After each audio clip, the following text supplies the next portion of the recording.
Good morning. My name is Jennifer Copeland, and I am the Executive Director of the North Carolina Council of Churches. In light of some of the economic news we've been hearing lately, I thought I would share these verses with you from the Gospel of Matthew. Reading in chapter 13, these are a few things that Jesus had to say to those who were with him. The kingdom of heaven is like a treasure hidden in a field, which someone found and hid. Then, in his joy, he goes and sells all that he has and buys that field.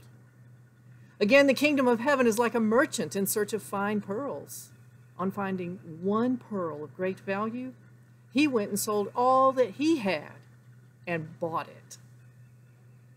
Well, early last week, we heard the president and a chorus of other conservative voices begin to suggest that the shock to the economy could hurt the country more than the deaths from the virus. And that soon led to the comment that we should try to be back in business by Easter. Meanwhile, health officials warned that April is the most dangerous month ahead for the United States in our effort to contain the coronavirus. Those two things put up against Scripture remind me that Scripture tells us people are more important than money. No one should die to save the economy from being hurt. Starting with the truth that life is more important than money, the next truth is we really do have more than two choices.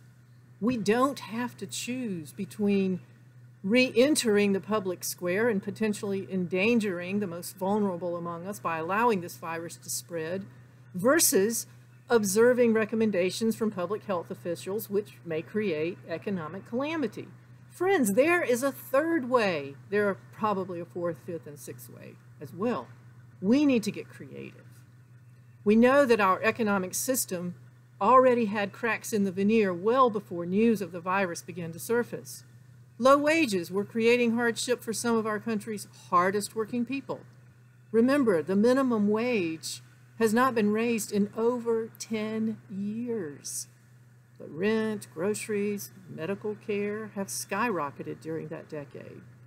We know that recent tax cuts at the federal and state level were already straining public services like schools, roads, and yes, there it is, again, health care. Why, even the Federal Task Force on Pandemics was disbanded to save money. Really? This current $2 trillion crisis package we have now is essential in this moment. And likely there will need to be more as the moment stretches out. But a crisis package will not repair a rigged system. Instead of an economic system driven by the bottom line, we should consider a system that values every line, particularly the line of people standing up all along the way. We can reform this runaway inequality.